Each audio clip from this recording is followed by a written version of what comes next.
시민 여러분들과 함께 이사야서 1장 10절부터 17절 말씀을 읽었습니다. 오늘은 이 이사야서 1장 10절부터 17절에 있는 말씀을 중심으로 해서 예배의 최우선순위를 회복하자라고 하는 제목으로 함께 은혜를 나누려고 합니다. 여러분, 성도에게 있어서 예배 없는 신앙생활이라고 하는 것은 생각조차 할 수 없는 일입니다. 성도들의 신앙생활의 중심은 바로 예배라고 할 수 있기 때문에 예배가 없는 신앙생활이라고 하는 것은 여러분 어떤 상상할 수조차도 없고 생각할 수조차 없는 그런 이야기입니다. 여러분, 우리가 이것을 구약 성경에 있는 말씀을 보면은 이스라엘 백성들과 제사는 따로 떼어놓고 생각할 수 없었습니다.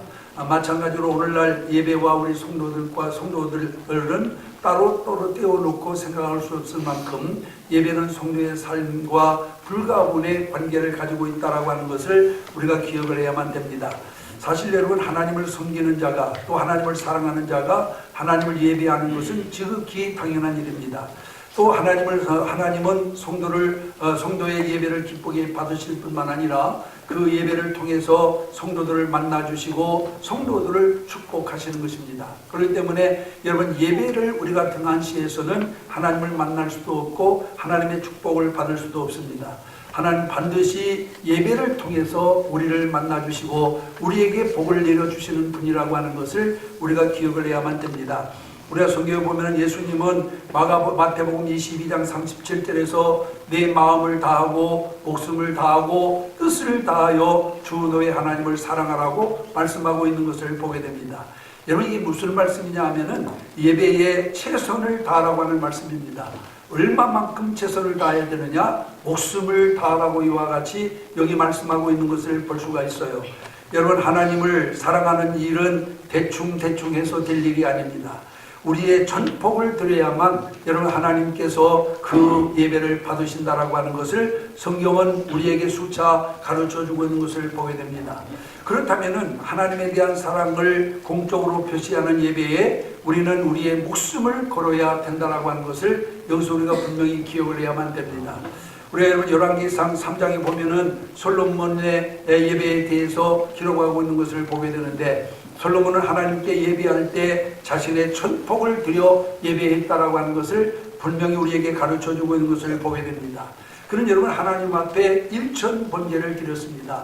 여러분, 이 1000번제가 여러분 또한 1000번을 드린 제사인지 아니면은 또한 그 제물을 1000번제 드릴 만큼 한꺼번에 드린 건지는 정확하게 알 수 없습니다만은 여러분, 그가 1000번제를 드렸다라고 하는 것은 무엇을 의미하느냐? 예배를 드리는데 자신의 온전한 이와 같은 마음을 다하여 최상으로 하나님께 예배했다라고 하는 것을 의미하고 있음을 우리는 기억을 해야만 됩니다.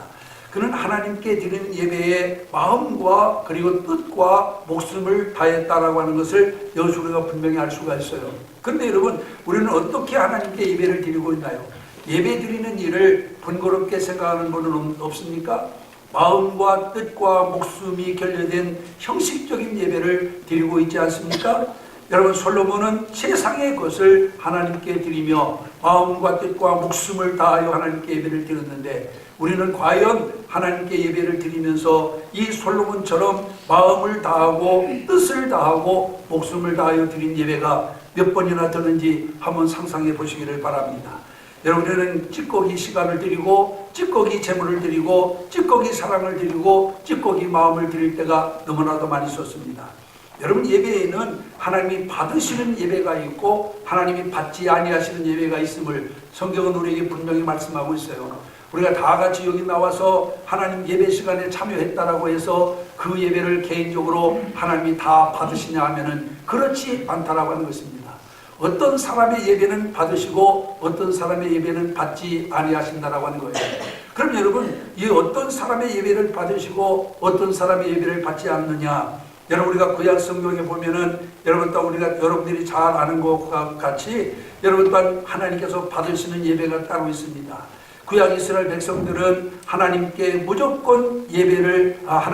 무조건 예배를 좋아하신다라고 생각을 했어요. 그래서 어떤 상태의 예배든 하나님이 다 기뻐하신다라고 생각을 했습니다.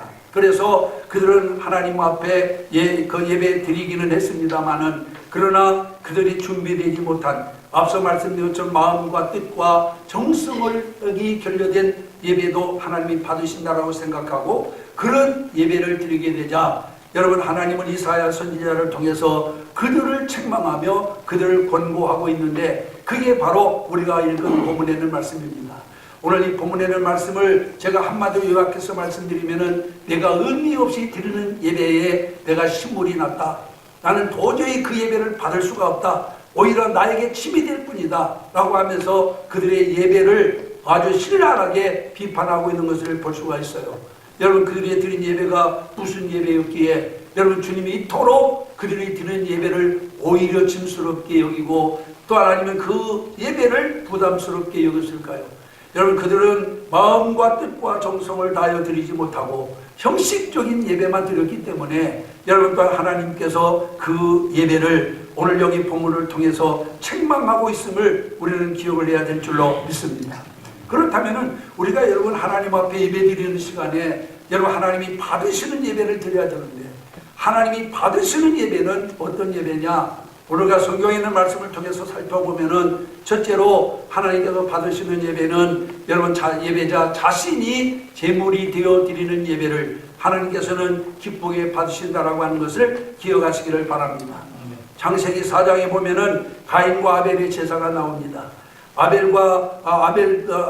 아벨도 여기다 하나님께 예배를 제사를 드렸고 가인도 하나님께 제사를 드렸습니다. 근데 아벨과 그 제물은 하나님이 받으시고 가인과 그 제물은 하나님이 받지 아니하셨다라고 말씀하고 있어요. 여기서 여러분 우리가 주목할 것이 있습니다. 그게 바로 뭐냐? 제물과 형식보다 앞서는 것이 있다라고 하는 것입니다.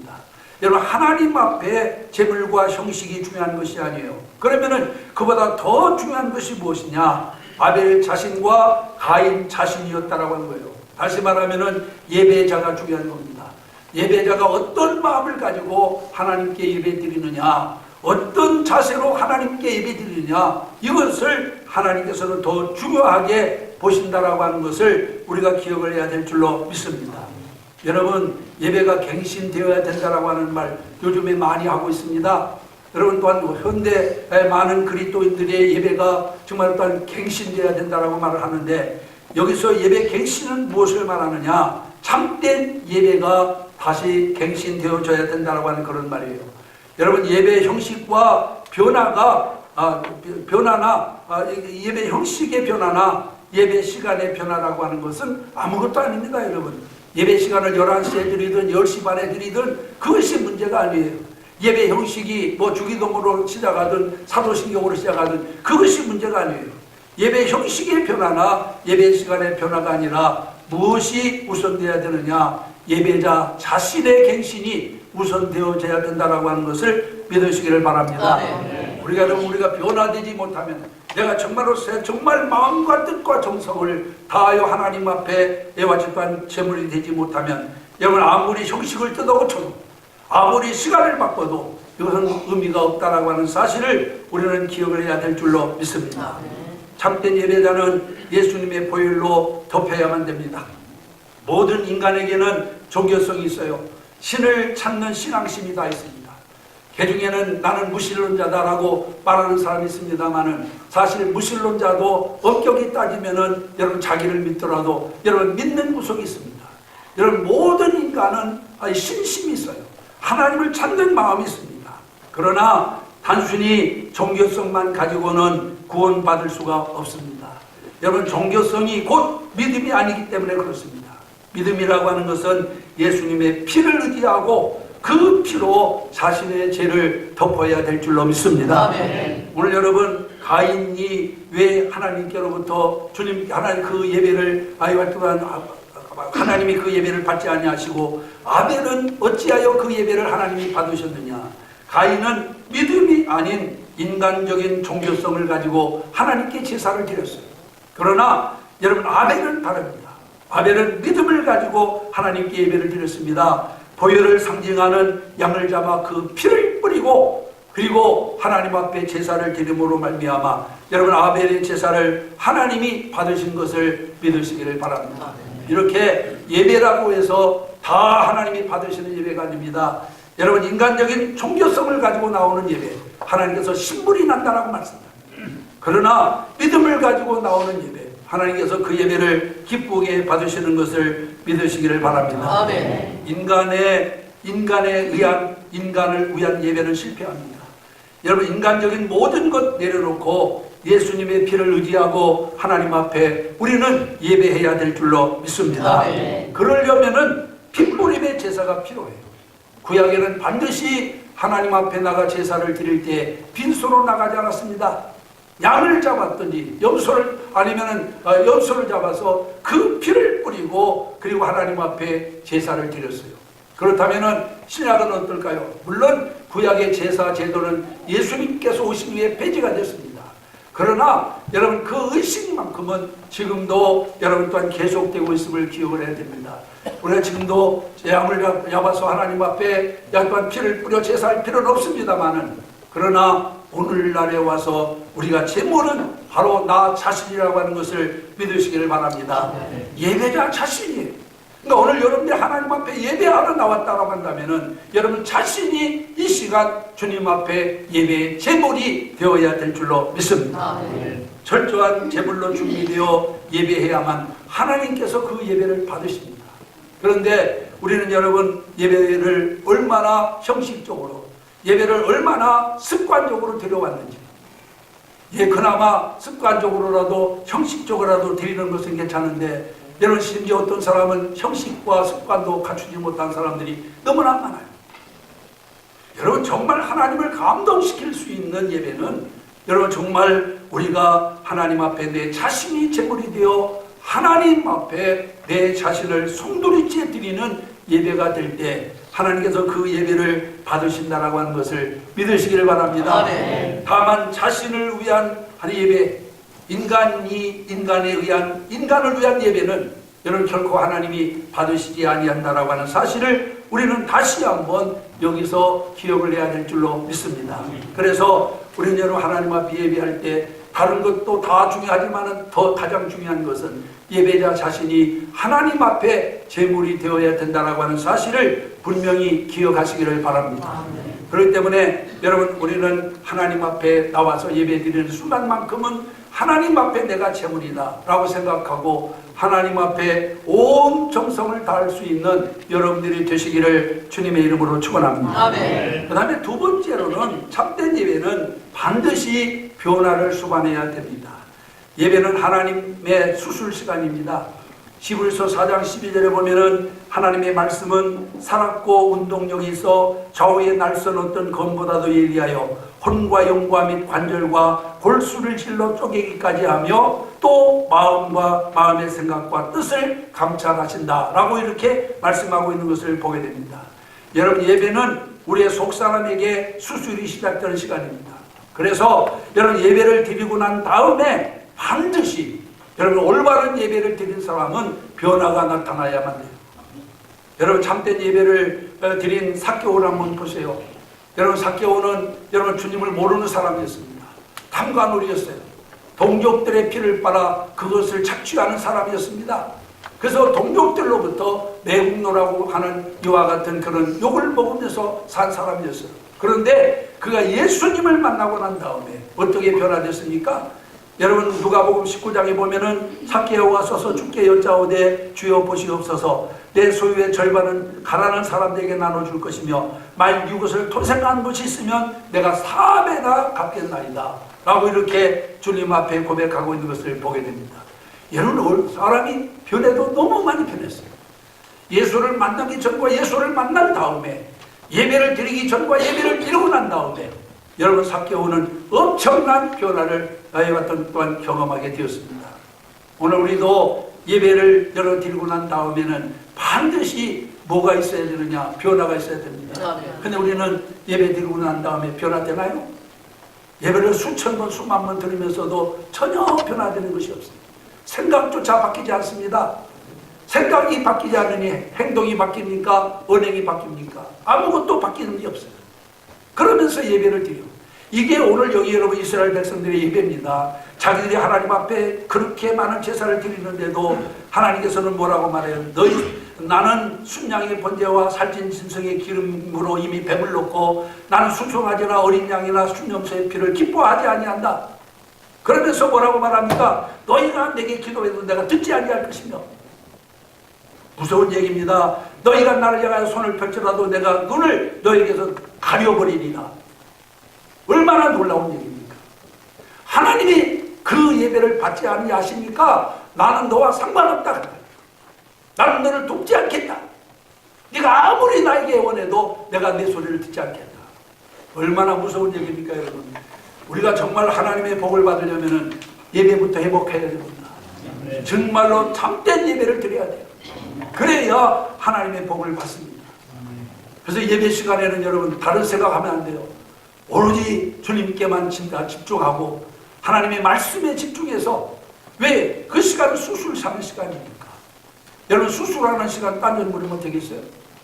그래서 오로지 거기에 집중해서 올바른 수술을 받아야 될 줄로 믿습니다. 아멘. 교회 성경학자인 칼 조지는 이런 말을 했습니다.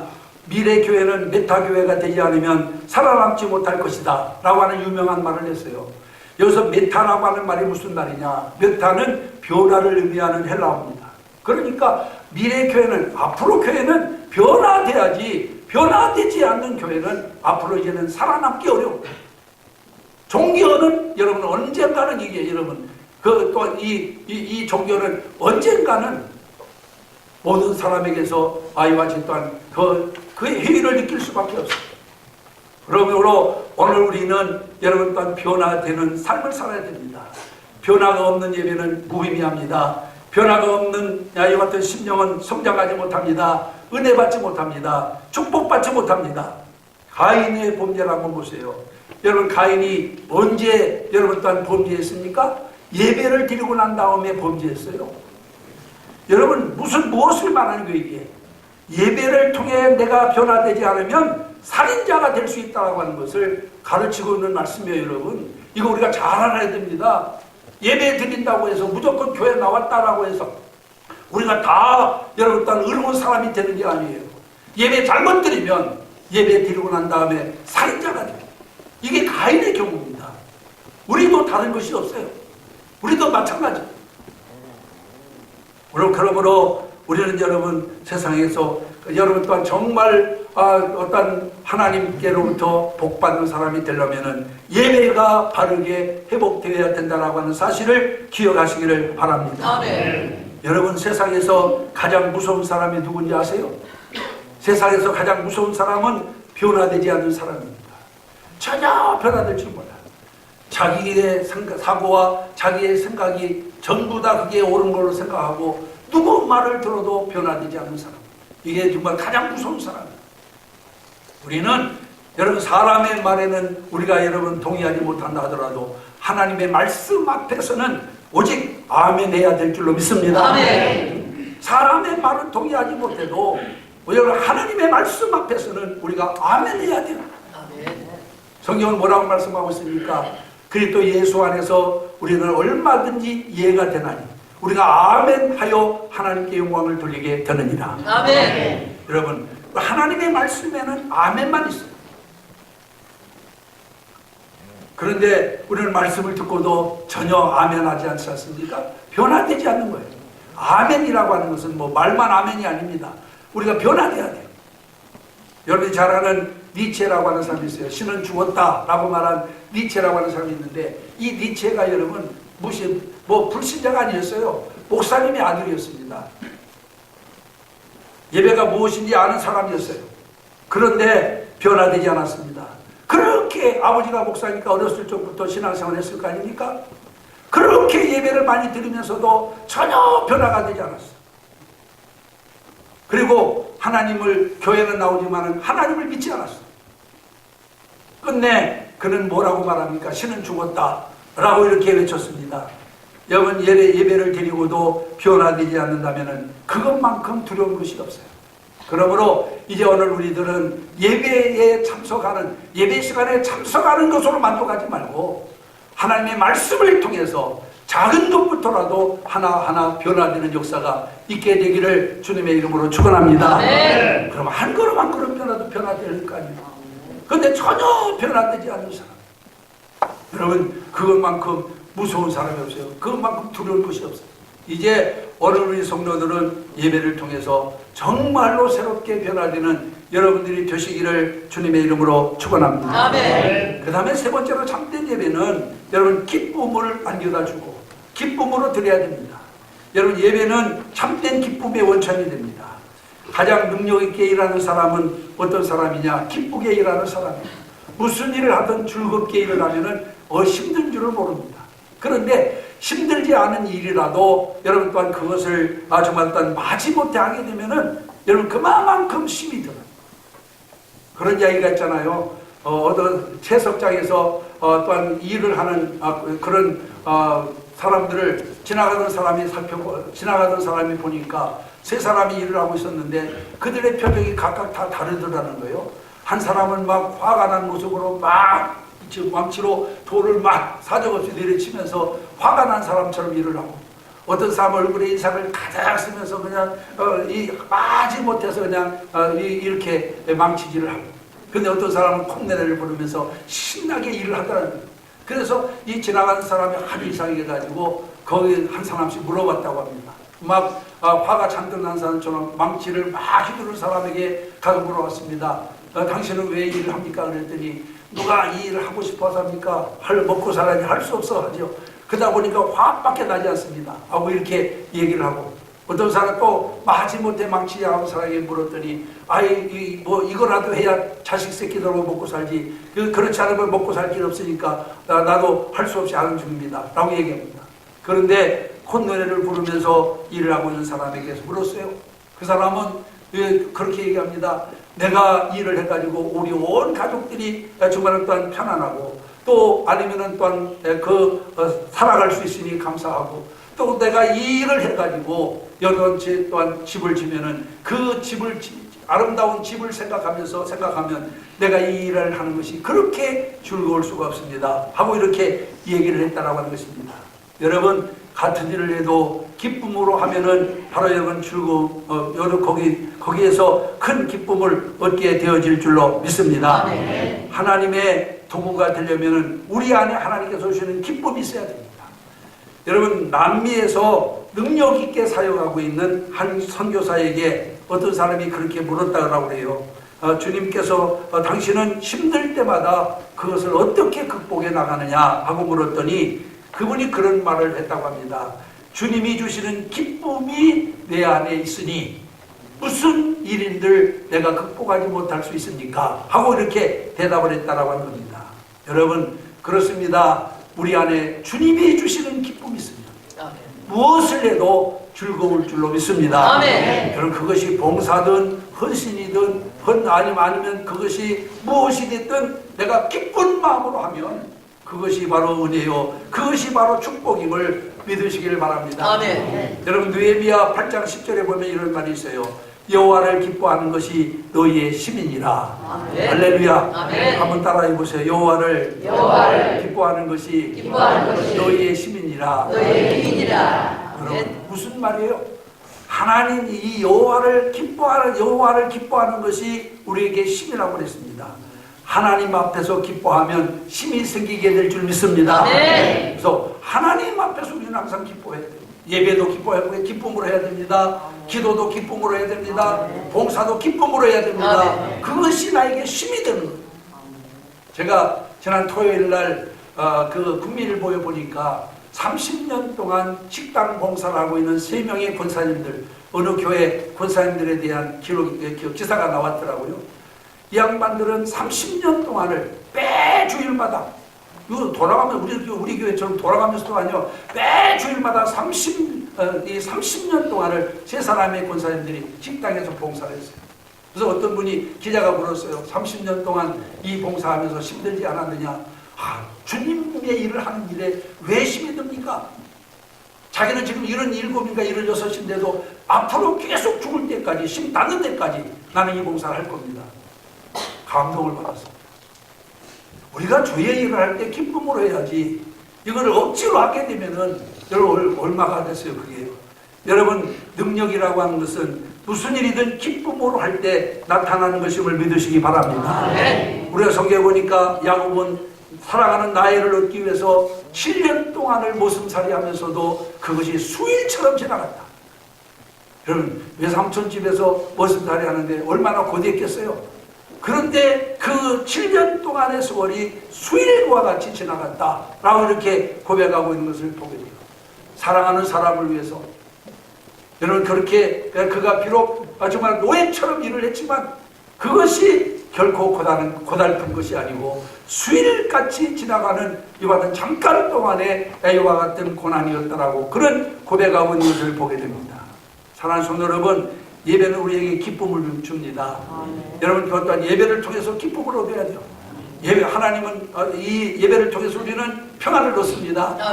주님 앞에 나와서 마음의 평안을 얻고 기쁨을 얻고 돌아가야죠. 여러분 예배를 부담스럽게 생각하고 할 수만 있으면 예배를 안 드릴 변명이나 찾고 이렇게 해가지고 하나님 기뻐하시겠어요? 이제는 우리가 하나님 앞에 누가 나오라고 해서 나와서 되겠습니까? 정말 하나님이 살아계시고 그 하나님께 드리는 예배가 우리에게 기쁨이 되고 그 예배를 드림으로 마음의 평안을 얻고 용기를 얻고 아니면 또 그 예배를 통해서 하나님의 능력받고 그것이 진정한 예배임을 믿으시기를 바랍니다. 아멘. 그래서 예배는 찬송과 증거로 나타내야 됩니다. 참된 예배는 찬송으로 드러납니다. 여러분 찬송이 살아나지 않으면 부흥하는 교회가 심령이나 교회가 부흥될 수 없어요. 여러분 찬송이 살아나면 심령과 교회가 부흥됩니다. 찬송이 살아나야 돼요. 여러분 최근에 찬송의 역사가 가장 많이 활발하게 일어나는 지역이 있다고 했죠. 여러분들도 잘 아시겠습니다만은 아프리카하고 중국입니다. 근데 요즘에 중국은 이제 정말 정부에서 이 기독교를 상당히 많이 핍박을 하고 이미 삼자교회까지도 십자가를 떼고 그리고 또 아니면은 지금 그 밖의 교회들은 아예 그냥 선교사를 축출시키고 그리고 또 아니면은 복음을 전하지 못하도록 아주 큰 핍박을 가하고 있습니다. 그런데 얼마 전까지만 해도 중국도 보면은 찬송을요 2시간, 3시간 불러요. 다 정말로 또 하나님께 마음을 열고 찬송합니다. 지금 아프리카도 마찬가지라고 해요. 그렇게 정말로 또 예배를 몇 시간씩 드려도 지루한 줄을 모르고 오히려 그 예배에 취해서 하나님 앞에 영광을 돌리고 있다고 해요. 그런데 우리는 예배가 조금만 길어져도 그냥 어떻게 할 줄을 모르고 또 아니면은 찬송 부르라고 하면은 찬송 목소리부터 딱 옥타브부터 한 옥타브 쭉 내려가지고 그냥 속으로 부르고 이렇게 여러분 이런 찬송을 불러서 우리가 교회가 또 심령이 살아날 수 있을까요? 이제 정말 예배가 살아나려면은 찬송이 살아나야 됩니다. 과거 이북이 1907년 대붕을 이룰 때 산정현 교회 찬송 소리는 십리바켓소까지 들려요. 십리바켓까지. 그러니까 얼마나 그들이 정말 힘을 다해서 찬송을 합니다. 오늘 우리가 여러분 찬송이 살아나야 되고 그 다음에 또 예배는 반드시 증거하는 삶이에요. 그래서 예배는 증거로 드러납니다. 증거라고 하는 건 뭐예요? 내가 하나님을 만나서 이 기쁨과 평안을 얻었으면 이것을 다른 사람에게 전해야 될 거 아니에요? 제가 어제 우리 작은 손주가 한문 5급을 5급에 도전해서 합격을 했다고 그러면서 두자마자 그 얘기부터 나더라면서 어제 하룻밤 지났는데 나한테 10번도 더 얘기했는데 자기가 5급에 합격했다라고. 그래서 어느 당시 할머니들도 하고 다른 사람한테도 그냥 합격했다라고. 여러분 그렇게 마음이 자기가 얻은 이와 같은 어떤 인정받은 것이나 기쁨을 다른 사람에게 전하는 복음도 마찬가지입니다. 내가 하나님을 만난 기쁨, 내가 하나님을 만나 얻은 평안 열심히 전하는 자가 되어야 될 줄 믿습니다. 그래서 우리 안에 정말로 예수 만난 기쁨이 회복되어져야 될 줄로 믿습니다. 예배의 기쁨이 회복되어져야 생활의 열매가 맺힙니다. 예배의 기쁨이 회복되지 않으면 여러분 생활의 열매가 맺히지 않아요. 예배의 평안이 회복되어야 생활의 열매도 맺히게 되는 줄로 믿습니다. 미국의 신학자이면서 목회자였던 마빈 감독이라고 하는 분이 있어요. 이 마빈 감독이 내란으로 집과 가족을 떠나서 아켄지스 지방의 그 지역에서 방황을 하고 있을 때였습니다. 어느 마을을 지나가는데 한 여인의 노랫소리가 들려옵니다. 가만히 들어봤더니 찬송소리예요. 그 찬송이 뭐냐면은 천당에 가는 길 험하여도 라고 하는 찬송소리가 들려와요. 그래서 이 마빈 목사님이 자기는 지금 처량한 신세로 이렇게 객기에 나와서 방황을 하고 있는데 저 여인은 이 전쟁통에 뭐가 그렇게 저것 또한 기뻐서 저렇게 찬양을 부를까 하고 가서 보았더니 그 조그마한 오두막집에 낡은 옷을 입은 한 여인이 앉아가지고 찬송을 부르는데 그 얼굴을 봤더니 얼굴은 소망으로 가득 차있는, 평안으로 가득 차있는 그런 모습이었어요. 근데 뭘 보더라도 이런 상황에서 저렇게 평안하게 저렇게 기쁘게 찬송을 부를 수가 없는데 어떻게 그렇게 찬송을 부를까 하면서 그런 물끄러미 그 여인을 한참 동안 노래를 다 부를 때까지 이와 집단 거기서 이와 집단 그 여인을 바라보게 되었다라고 합니다. 그러면서 그는 마빈 목사가 거기서 깨달은 것이 뭡니까? 거기서 깨달은 바가 있어서 그 자리에서 무릎을 꿇고 하나님께 기도합니다. 오 나의 하나님, 나도 주께로 가기를 원합니다. 나를 이끌어 주옵소서.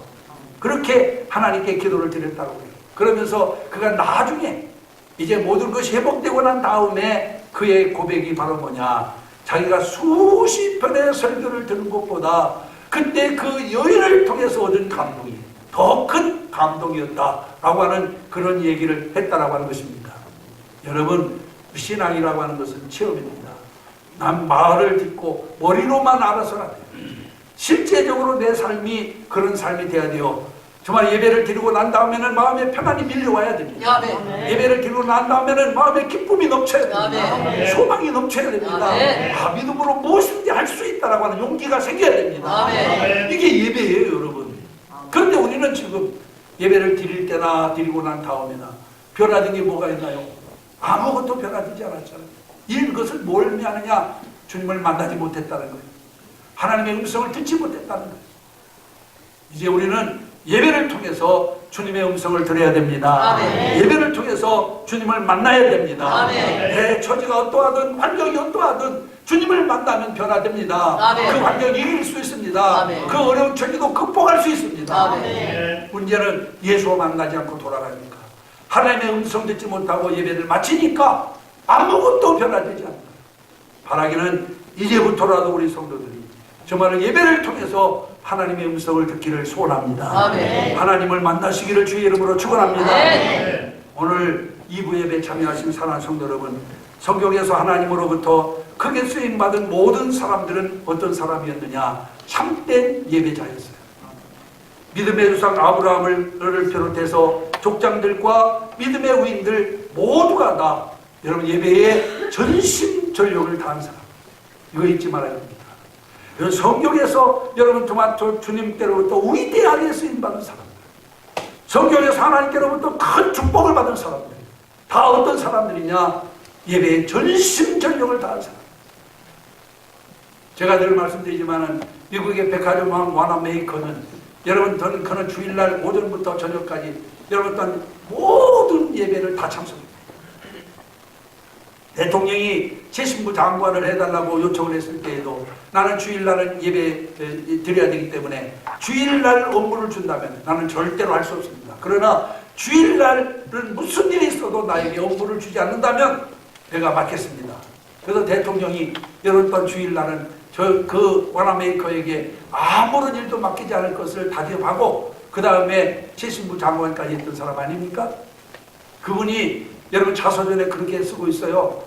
나는 하나님 앞에 내가 부자가 되게 해달라고 기도한 적이 없다. 나에게 명예를 달라고 기도한 적도 없다. 다만 하나님의 말씀을 따라 살다 보니, 하나님의 말씀대로 살다 보니 어느 순간 내 옆에 부도 와 있고 명예도 와 있더라. 할렐루야. 아멘. 우리가 새겨들어야 할 이야기입니다. 그런데 우리는 예배를 그렇게 소중하게 여깁니까? 장관직을 포기할 만큼 여러분 와나마이카는 예배를 소중하게 여겼어요. 우리가 정말로 예배를 그렇게 소중하게 여긴다면 하나님은 우리에게 여러분 또한 큰 복을 내려주실 줄 믿습니다. 아멘. 하나님을 영화롭게 하고 오직 하나님 한 분만을 평생 줄고하는 예배는 여러분 예배에 우리 모든 성도들이 목숨을 걸어야 될 줄로 믿습니다. 아멘. 예배의 최우선순위를 회복하시기를 바랍니다. 아멘. 내게는 다른 것보다도 예배가 제일 우선이다. 이런 사상이 있어져야 돼요. 예배 외에 그 어떤 것도. 여러분 우리가 잘 아는 그 하나님 앞에 예배 드리기 전에는 그 어떤 일도 하지 않겠다라고 말했던 어떤 신학자처럼 우리가 예배 최우선순위를 회복하면 하나님의 놀라운 은혜와 축복이 여러분이 임하게 될 줄 믿습니다. 아멘. 그래서 이제는 여러분 예배가 내 삶의 최우선이 되는 이와 같은 삶을 통하여 하나님께 주었던 큰 복을 받는 여러분 모두가 되어지기를 주님의 이름으로 축원합니다. 아멘. 기도하겠습니다. 이 시간 다 같이 합심해서 통성을 하나님 앞에 기도합니다. 말씀을